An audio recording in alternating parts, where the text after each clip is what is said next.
తిరుమల శ్రీవారిని బీజేపీ రాష్ట్ర ప్రధాన కార్యదర్శి విష్ణువర్ధన్ రెడ్డి దర్శించుకున్నారు.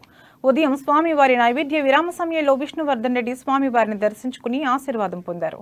స్వామివారిని దర్శించుకోవడం చాలా సంతోషంగా ఉందని ఆయన తెలిపారు. రాష్ట్రం, దేశం సుభిక్షంగా ఉండాలని స్వామివారిని కోరుకున్నట్టారు.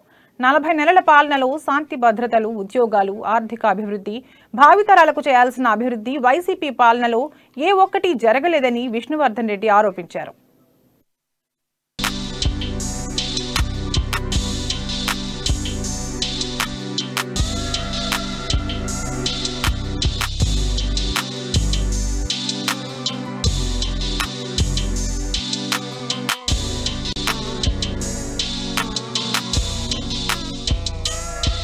తెలుగు రాష్ట్రాల్లో విభజన తర్వాత తెలంగాణలో జరుగుతున్న రాజకీయ పార్టీల యొక్క ప్రధానంగా అధికార పార్టీ టీఆర్ఎస్ ఆడుతున్నటువంటి యొక్క ప్రమాదకరమైనటువంటి రాజకీయ క్రీడ ఏదైతుందో ఇది దేశానికి కానీ తెలంగాణ కానీ మంచి చేయదని చెప్పి నేను గుర్తు చేస్తున్నాను.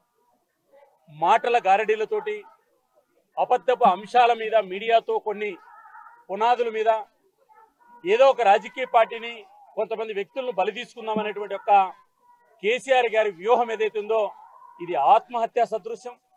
రాజకీయాల్లో కేసీఆర్ గారి యొక్క ఏదైతే గత 3 రోజుల యొక్క రాజకీయ నాటకం ఏదైతే ఉందో, అసత్య ఆరోపణలు ఏవైతే ఉన్నాయో, 100 కోట్ల రూపాయల రాజకీయాల్లో అమ్ముడుపోయేటువంటి ఒక నేచర్ ఏదైతే ఉందో ఇది టీఆర్ఎస్ పార్టీ అసందర్భంగా అవసరం లేకుండా కాంగ్రెస్ పార్టీ ఎమ్మెల్యేలను 10 కోట్లకు 15 కోట్లకు సంతల్లో పశువులు కొన్నట్టు కాంగ్రెస్ ఎమ్మెల్యేలను కేసీఆర్ పార్టీ టీఆర్ఎస్ సంబంధించిన కేటీఆర్ కొనుగోలు చేయడం జరిగింది. ఈ రోజు కూడా అదే పశువుల్లాగా అమ్ముడుపోయినటువంటి ఎమ్మెల్యేలు ముందబెట్టి ఈరోజు గత 3